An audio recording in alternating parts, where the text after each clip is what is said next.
राधे राधे। शिव पुराण में मनुष्यों के मुक्ति के लिए कई मार्ग बताए गए हैं। साथ ही कहा गया है कि कुछ ऐसे कर्म हैं जो जाने अनजाने ही मनुष्य को पाप के भागी बनाते हैं। इसीलिए मनुष्य को अपने कर्मों का ध्यान रखना चाहिए। कुछ तो ऐसे कर्म हैं जिनसे शिवजी बड़े नाराज होते हैं और ऐसे कर्म करने वाले को पाप से मुक्ति नहीं मिलती है और पाप कर्मों के भागी होने के कारण इन्हें नरक में जाना पड़ता है। हमारे धर्म शास्त्रों में मनुष्य के कार्य और व्यवहार से जुड़ी अच्छी बुरी बातें और पाप पुण्य के बारे में विस्तार से बताया गया है।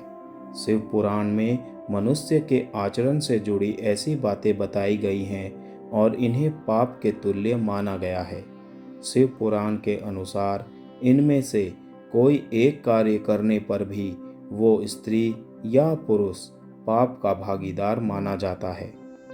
ऐसा व्यक्ति हमेशा ही शिव के कोप का भाजन होगा और कभी भी सुखी जीवन व्यतीत नहीं कर पाएगा।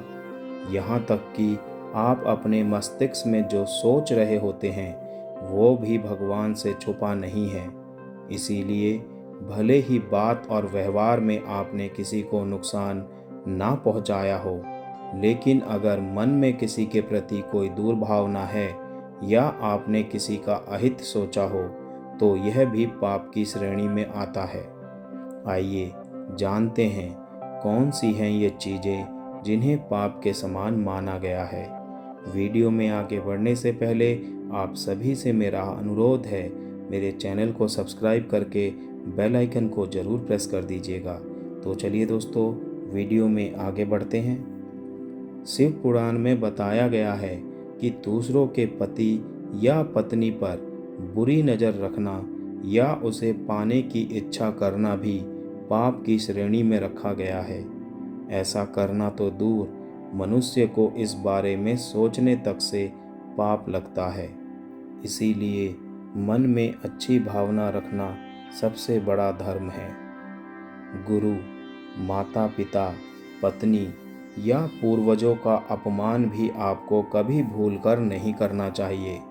शिव पुराण में ऐसा करने वाले को भी पाप का भागीदार बताया गया है। अपने आचरण को अच्छा रखते हुए पूरे सम्मान के साथ सबसे बात करनी चाहिए।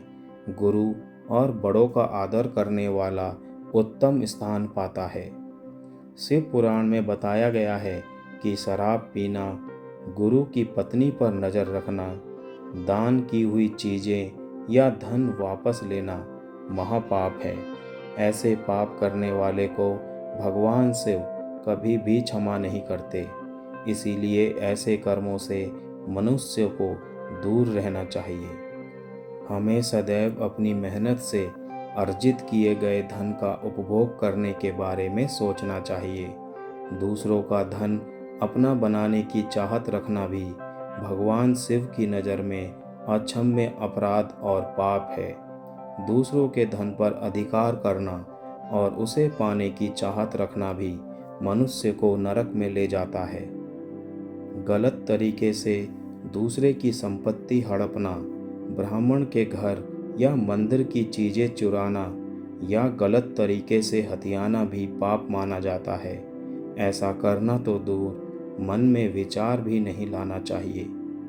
किसी भोले भाले और निरपराध इंसान को कष्ट देना, उसे नुकसान पहुंचाना या धन संपत्ति लूटना या उसके लिए बाधाएं पैदा करने की योजना बनाना या ऐसी सोच रखना भगवान शिव की नज़रों में हर हाल में माफ़ी ना देने योग्य पाप है।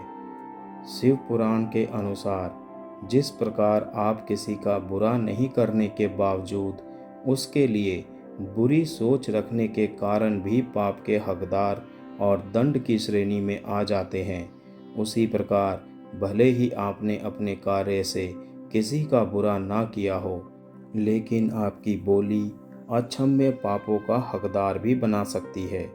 यानी किसी के लिए अपशब्द का प्रयोग ना करें और किसी से ऐसी बात ना बोलें जिससे उसे मानसिक कष्ट हो। किसी गर्भवती महिला या मासिक के दौरान किसी महिला को कटु वचन कहना या अपनी बातों से उसका दिल दुखाना शिव जी की नज़रों में अक्षम्य अपराध और पाप है।